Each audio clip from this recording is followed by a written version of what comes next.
Son nom ne vous disait peut-être rien, jusqu'au 24 août dernier, jour de son arrestation par la police française. L'homme arrivait de Bakou, Azerbaïdjan, en compagnie de sa copine, pour passer du temps à Paris. Et selon ses dires aux enquêteurs, il est également venu rencontrer le président Macron, qu'il connaît bien. Pavel Durov, 39 ans, fortune estimée à 15 milliards de dollars, et le boss de Telegram, un service de messagerie instantanée et chiffrée, une sorte de WhatsApp en bien meilleur, qui permet à ses utilisateurs de converser, créer des groupes ainsi que des canaux de diffusion en toute confidentialité et liberté. Ce qui fait que Telegram, depuis sa création en 2013, fut rapidement adopté par tout type d'utilisateurs, allant de Monsieur Tout-le-Monde qui partage ses photos de vacances sur son groupe familial, à des militants politiques bannis des réseaux sociaux, en passant par le gouvernement ukrainien, des activistes, des entrepreneurs, des créateurs, sans bien évidemment oublier les criminels qui organisent leur business via Telegram. C'est pour cela que la justice française a Telegram dans le viseur. Une enquête du parquet de Paris sur la cybercriminalité est en effet ouverte depuis le 8 juillet 2024. Apprenant la venue du patron de Telegram par le biais des procédures réglementaires relatives à l'aviation, les autorités françaises sautent sur l'occasion de l'arrivée imminente de Durov pour émettre un mandat et procéder à son arrestation directement sur le tarmac du Bourget à son atterrissage. 12 charges assez graves sont retenues contre Pavel Durov par le parquet de Paris. Il est entre autres accusé de complicité dans la détention et la diffusion d'images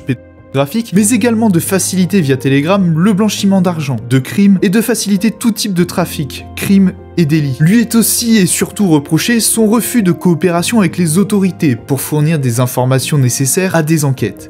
Et ça, la police française n'aime pas du tout. Donnez-moi, bordel, donnez-moi! Ces charges sont lourdes et des peines de prison ont été évoquées par les médias, mais n'importe quel avocat digne de ce nom pourrait faire sauter ces charges. Totalement absurde. Pourquoi s'en prendre personnellement à Pavel Durov au lieu d'attaquer directement son entreprise? À quoi joue la France d'Emmanuel Macron? La France est un pays qui protège la liberté d'expression. Et qui veut quoi à Pavel Durov? Lorsque l'on gratte un peu, on en trouve des choses à dire sur cette affaire.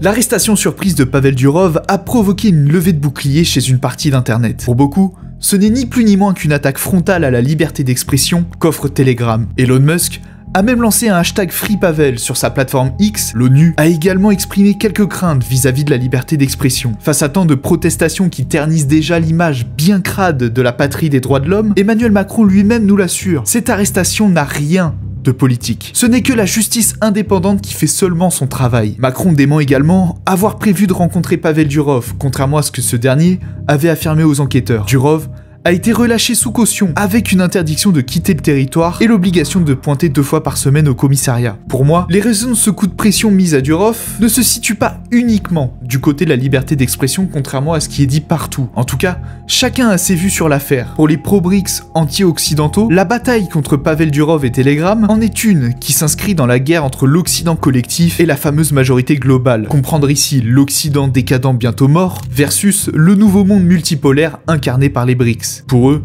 Telegram et ses nombreux canaux sont une source d'information qui permet de contrebalancer les discours officiels, anciens et acceptés des médias de masse de leur pays. Pour moi également, Telegram est ma source d'information principale. La diversité des opinions, des points de vue et la qualité de certains canaux me permettent d'avoir une meilleure vue de ce qui se passe que ceux qui se contentent de BFM TV ou même de X. Telegram, bien utilisé, brise les chaînes mentales de l'individu et lui ouvre de multiples fenêtres sur le monde. Mais il n'y a pas de quoi faire peur à nos gouvernements. Si la censure de Telegram était leur priorité ultime, ça ferait longtemps que le service serait interdit.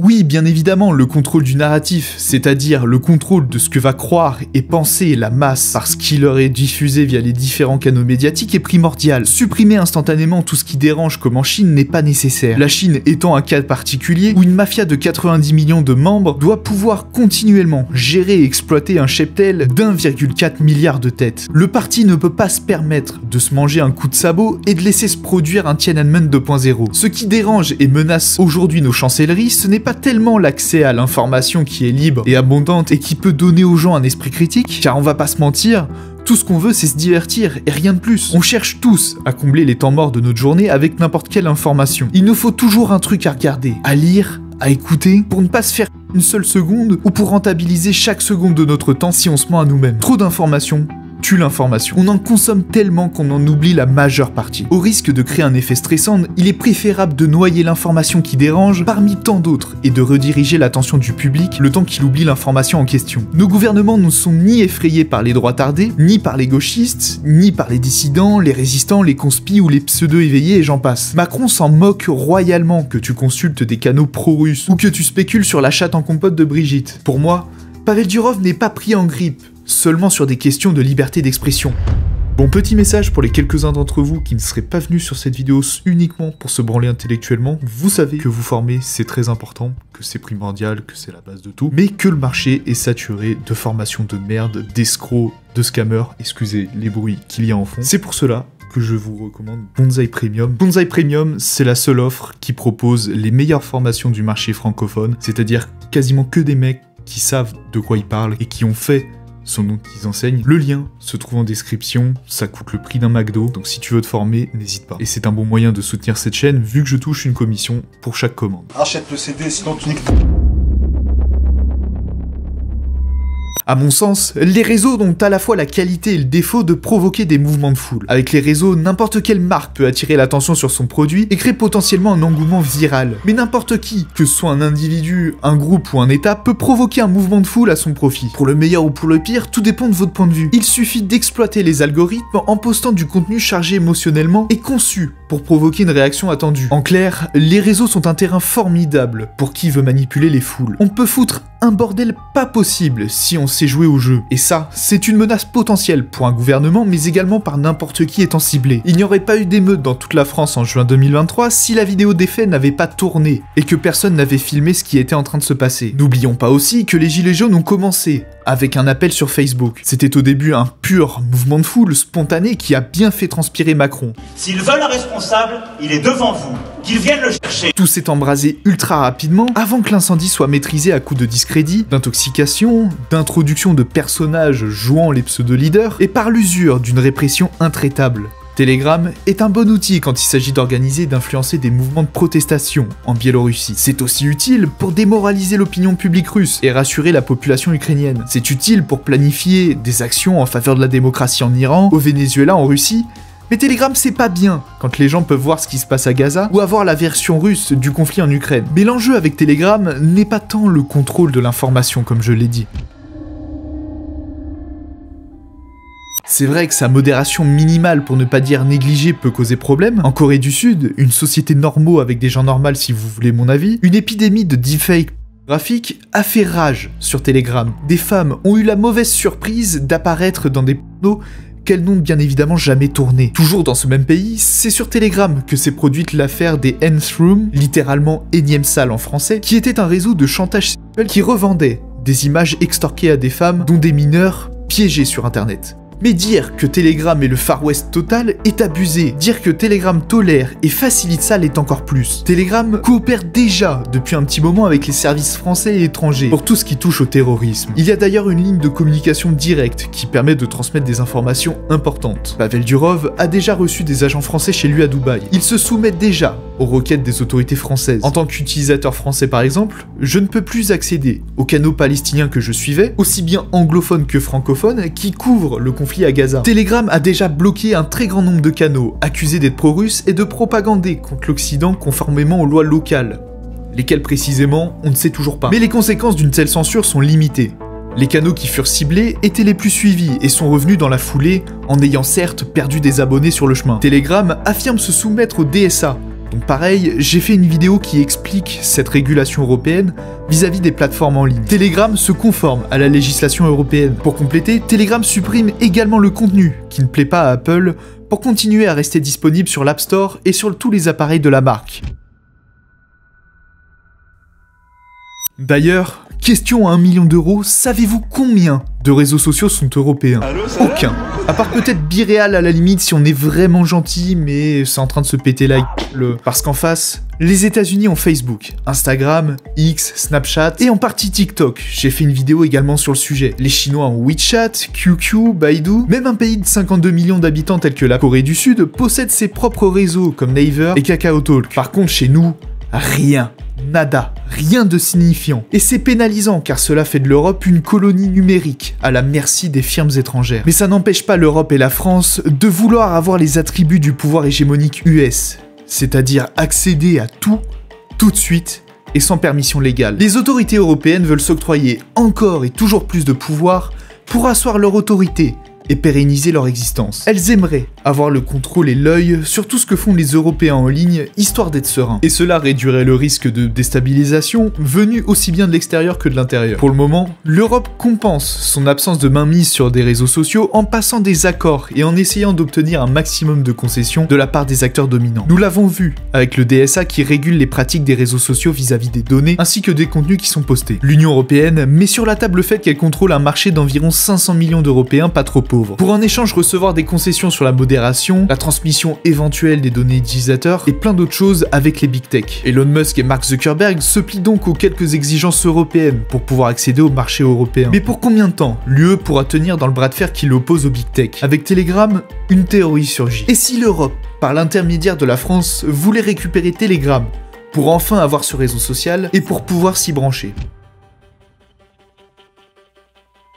Pavel Durov a quitté la Russie en 2014 suite à des différends avec le FSB qui réclamaient les données de militants ukrainiens pro-européens. Ce fut pour Pavel Durov un départ sans retour après avoir vendu ses parts dans VKontakte, le Facebook russe, déclarant que la Russie n'était pas compatible avec ses valeurs de liberté d'expression. Le patron de Telegram s'est établi à Dubaï et vit comme un digital nomade, travaillant tout en voyageant à travers le monde. Conformément à ses idées libertariennes, Telegram est détaché de tout pays et donc de tout contrôle, ce qui vaut à Durov d'être constamment dans le viseur des États et des services du monde entier. A l'inverse, un Facebook ou un X sont liés aux États-Unis par un solide cordon ombilical. Quand Meta reçoit l'ordre de la Maison Blanche de censurer les publications relatives au rhume-19, Mark Zuckerberg s'exécute et s'excuse par la suite. Mais il s'exécute. Mais cela ne se limite pas à la modération du contenu. Avec le programme Prism, la NSA a accès aux données des Américains ainsi que n'importe quel humain sur Terre utilisant un service en ligne américain. De plus, sur simple requête légale, les géants américains de la tech sont tenus de partager les données demandées pour une affaire spécifique. Pavel Durov, le Zuckerberg russe, n'a pas voulu que Telegram devienne le réseau de la Russie à l'image d'un Facebook, Instagram et X, extrêmement liés aux États-Unis, on l'a vu, et WeChat, QQ ou Baidu qui eux sont liés et sont la propriété indirecte du Parti communiste chinois. Telegram est en quelque sorte apatride, et Pavel Durov se fait logiquement courtiser par les puissances occidentales qui veulent le récupérer lui et Telegram. C'est probablement pour cela qu'Emmanuel Macron a déjeuné avec Pavel Durov en 2018. Et le président l'aurait invité à déménager le siège de Telegram en France. Qui plus est, Pavel Durov est reconnu en France sous le nom de Paul Durov, depuis qu'Emmanuel Macron lui a offert le passeport français en 2021. C'est un très beau cadeau, qui sonne comme un appel du pied. Je ne sais pas si Macron y croyait, mais il n'a toujours pas eu le retour investissement attendu, à l'exception de quelques canaux pro-russes et pro-palestiniens bloqués par-ci par-là en France. Pavel Durov paye sa position ambiguë envers ses courtisans et paye surtout le prix de son indépendance. On a cru qu'il avait renoncé à son passeport russe jusqu'à ce que l'ambassade de Russie en France lui propose une assistance consulaire alors en garde à vue, ce qui suppose logiquement qu'il a encore un passeport russe en validité. Il est fort possible que notre ami ait joué la carte du dissident russe pour avoir ses entrées en Occident et donner du crédit à Telegram qui ne cède pas face à Poutine, tout en se fâchant avec personne en réalité. En tout cas, Pavel Durov n'a pas l'air d'avoir peur pour sa vie en Russie puisqu'il y est rentré plus de 60 fois depuis qu'il est censé être parti en exil. C'est de sources ukrainiennes, anti-Telegram certes, mais c'est corroboré par une fuite de données du FSB. Anton Rosenberg, un ingénieur logiciel, affirme que la liberté d'expression n'est pas l'idéologie de Pavel Durov. Pour lui, la liberté d'expression n'est qu'un argument marketing qui a fait de Telegram un service populaire et crédible qui va bientôt dépasser le milliard d'utilisateurs. Quand tu ouvres une boîte de nuit dans une ville qui en compte déjà plein, tu ne chipotes pas sur qui peut rentrer ou qui ne peut pas rentrer. Tu laisses tout type de gens rentrer pour profiter de ta boîte afin de te faire connaître et de te démarquer des autres. C'est la même chose avec Telegram. Tous les mecs bannis ou en danger sur les réseaux sociaux classiques y ont migré. C'est une pratique assez courante dans le monde du business et ça s'est vu chez Zuckerberg.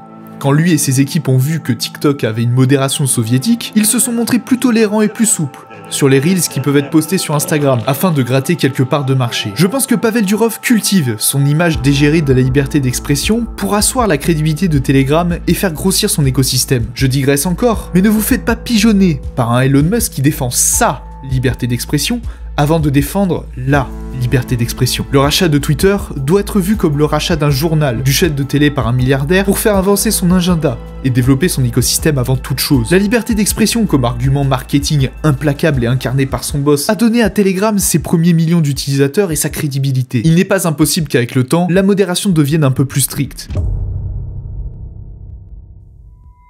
En tout cas, je pense personnellement que Pavel Durov paye avec son arrestation et sa mise en examen le prix de son indépendance. Car au lieu de se lier et de complaire aux exigences d'un état partenaire, Durov a choisi de build son truc en solo et de le faire péter tout seul. Macron lui a bien fait comprendre que le passeport français n'était pas gratuit. Pavel Durov fait aujourd'hui les frais de son ascension, dans laquelle il a grillé quelques étapes alors qu'il montait en puissance, ce qui lui a valu des emmerdes. Tenter de devenir un individu souverain comme le fait Pavel Durov, en tournant le dos aux états en chien qui bavent comme des Doberman sur ta techno et ton infrastructure, mais pas sans risque. Bâtir un écosystème indépendant apporte son lot d'emmerdes, surtout à ce niveau et surtout à cette échelle. Avec cette affaire, nous avons beaucoup d'interrogations et peu de réponses. On ne sait quasiment rien sur le commanditaire, ce qu'il voulait, pourquoi... On en a foutrement aucune idée. J'ai beaucoup digressé, évoqué pas mal de pistes potentielles qui pourraient donner un début d'explication. Quoi qu'il en soit, on peut retenir que cette affaire dépasse la liberté d'expression, qui est d'ailleurs celle du patron et qui sert simplement d'argument marketing. Derrière, il y a des enjeux de contrôle, de pouvoir et de technologie. Ce qui est certain, c'est que Pavel Durov ne va pas attendre le 1er janvier pour prendre des bonnes résolutions et se montrer un peu plus coopératif avec ceux qui lui ont mis un coup de pression. Cette vidéo est une petite pièce qui s'ajoute au puzzle du pouvoir que j'essaye de reconstituer dans chacune de mes vidéos. Abonne-toi pour ne pas louper les prochaines. Rejoins mon Telegram s'il existe toujours et ne manque pas de rejoindre Bonsaï Premium si tu veux te bouger concrètement. Sur ce, à très vite.